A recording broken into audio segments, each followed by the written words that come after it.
नाज़रीन ख़बर शामिल कंदासीं खानपुर महरमा ते खानपुर महर पुलिस मुबैना कैद जाणियल औरत खे बाज़ियाब कराए वरितो। पुलिस पारां लेडी पुलिस खे घुराइण जी ज़हमत करण बदिरां औरत खे कैद करण जे इल्ज़ाम हेठि आयल मुड़िस सां ई गॾु वाड़े छॾियो। पुलिस पारां बाज़ियाब कयल औरत जो थाणे ते मीडिया आॾो दाहूं। मुड़िस जे वेझे माइट मथां ज़्यादती जा इल्ज़ाम गुज़िरियल 1.5 सालनि खां वालिदीन सां न मिलण जूं दाहूं। मुबैना तौर ते बाज़ियाब करायल औरत हसीना थोरीअ खानपुर महर थाणे ते मीडिया सां ॻाल्हाईंदे चयो आहे त गुज़िरियल 1.5 सालनि खां संदसि मुड़िस राजेश ऐं सोहरे कैद करे रखियो हो। 1.5 सालनि जे अरसे दौरान संदसि वारसनि सां बि मिलण कोन ॾिनो वियो। हिन वधीक चयो त मुड़िस ऐं सोहरे पारां कैद में रखण दौरान संदसि घोट जे जवाबदार दर्शन सां ज़बरदस्ती निशानो बणायो। बाद में संदसि तशद्दुद करे कपड़ा फाड़िया विया। हिन वधीक चयो त मुड़िस ऐं सोहरे पारां ज़बरदस्ती कैद में रखण ज़बरदस्ती ज़्यादती कंदा जवाबदार ख़िलाफ़ कार्रवाई कराइण चाहियां थी। वाज़ेह त मुबैना कैद में ॼाणायल हसीना थोरी जी वालदा सुगरा थोरी पारां घोटकी जी अदालत में संदसि धीअ खे ज़बरदस्ती कैद में रखी मथन तस्लील जो तशद्दुद जी पिटीशन दाख़िल कराई वई हुई। जंहिं बाद रवायती तौर ते अगूर में निंड सुतल खानपुर महर पुलिस सुजाग थी पई। ॼाणायल घोट मां मुबैना कैद में रखियल औरत खे बाज़ियाब कराए खानपुर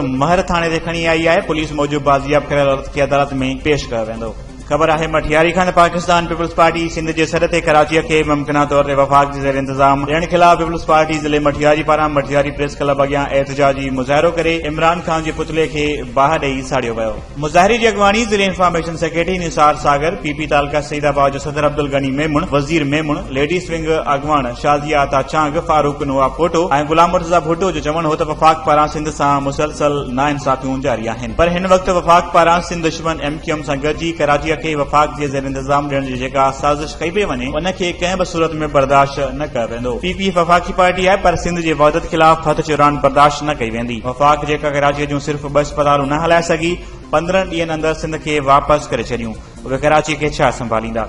मुज़ाहिरी जो चवणु हो त जेसीं ताईं सिंध में पीपीए जो हिकु बि गैरतमंद कारकुन ज़िंदा आहे सिंध जे वहदत ख़िलाफ़ का बि साज़िश बर्दाश्त कोन कंदासीं।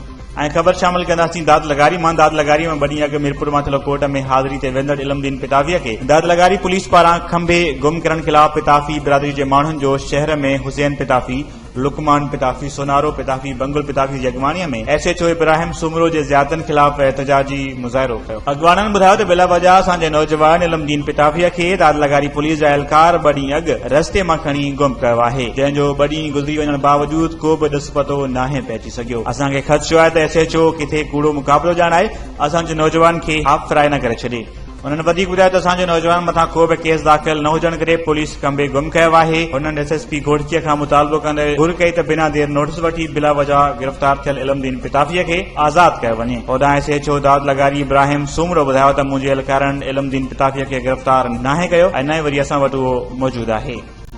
ऐं ख़बर शामिल कंदासीं हालाणी मां फिरोज खान जमाली, MPSH सरफराज शाह, डॉक्टर फातिमा शहनाज अंसारी, खान मोहम्मद ऐवान ज़िले जनरल सेक्रेटरी जी अॻवानीअ में नौशरो फिरोज में एहतजाजी मुज़ाहिरो कयो वियो। PP यूथ सिंध जे सदर जावेद नायाब लगारी जे हिदायतनि ते PP यूथ ज़िले सदर Ghazanfar Rajpar, general secretary PP youth Ahmed Ali, Nisar Ahmed, Ali Zar Nunari, Ali Raza Khaskheli, Waseem Aiwan, Meraj Lashari PP youth जे वर्करनि ज़रेली जी सूरत में शिरकत कई। अॻवाननि मेड़ाके खे ख़िताब कंदे चयो त असां सिंध धरतीअ जा वारिस आहियूं। सिंध जे हर हिकु भाउ भेण ते सिंध धरतीअ जो हक़ आहे। सिंध जे लाइ सभु पंहिंजूं ज़िंदगियूं कुर्बान करण लाइ तयार आहियूं। असां पंहिंजा कंध कपाए छॾींदासीं पर सिंध जे सरहदनि सां छेड़छाड़ करण कंहिंखे बि न ॾींदासीं। मुज़ाहिरे में शागिर्द, वकील, अदीब पहुचनि समेत PP जे वर्करनि जियालनि वॾे अंग में शिरकत कई हुई। वधीक ख़बरुनि ऐं न्यूज़ अपडेट्स लाइ ॾिसंदा रहो फास्ट न्यूज़।